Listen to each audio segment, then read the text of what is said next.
you hear Trump's take on the JFK assassination, why he didn't release the files? Yeah, I know what Trump's take is. He said that if you knew what I know, you wouldn't tell people either, which is crazy. Well, what and does that mean? That's his position on the UAP thing as well. Yeah. Actually. And that's a lot of people's position on it. I mean, you know, Trump is saying, of course, the CIA had knowledge of it. That is known. I mean, the whole thing, it's like, it's so funny. There's so many levels and there's so much I don't understand. But the whole JFK conspiracy industry, and it really is an industry, more books written on that than almost any historical topic, is filled with wackos, right? There are a lot of wackos in there. But that fact obscures the larger fact, which is the facts themselves tell an unbelievable story. Yeah. And so, whatever, I could get into it at great length. But they're still classifying documents 61 years later. Both Trump and Joe Biden have, in violation of my read of federal law, kept those documents secret.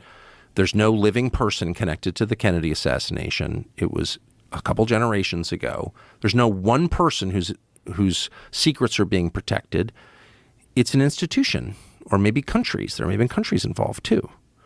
I mean, I don't know the answer, but there's clearly something worth protecting. And I know that when I spoke to someone who'd seen the documents, 2 years ago, and I got one fact out of him, which is, yes, the CIA was involved. And by CIA is a huge organization, but James Jesus Angleton, the head of the operations directorate, had knowledge of this, which I think is well known. But that's the view of someone who saw the documents.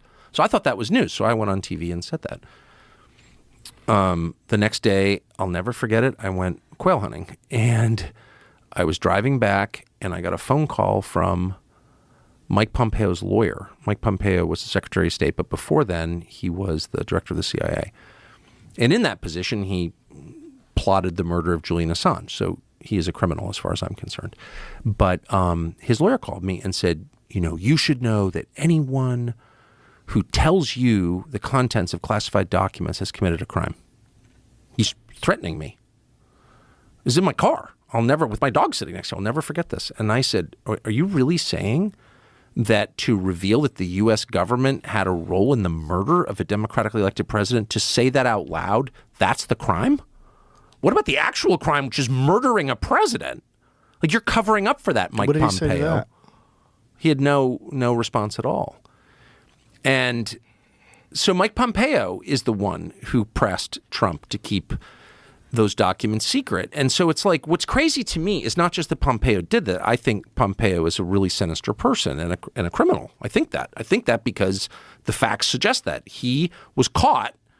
Yahoo News, Mike Isikoff wrote a long piece on this several years ago. His employees went to Mike Isikoff and said, hey, Mike Pompeo is plotting to murder Julian Assange, who's never even been charged with a crime in the United States, as CIA director. That's illegal. You're not allowed. Federal employees are not allowed to just kill people they don't like, okay? Just to set the baseline here. So that's who Mike Pompeo is. But he somehow intimidated Trump into not releasing this. Well, okay, that's all bad, right? I think it's criminal behavior.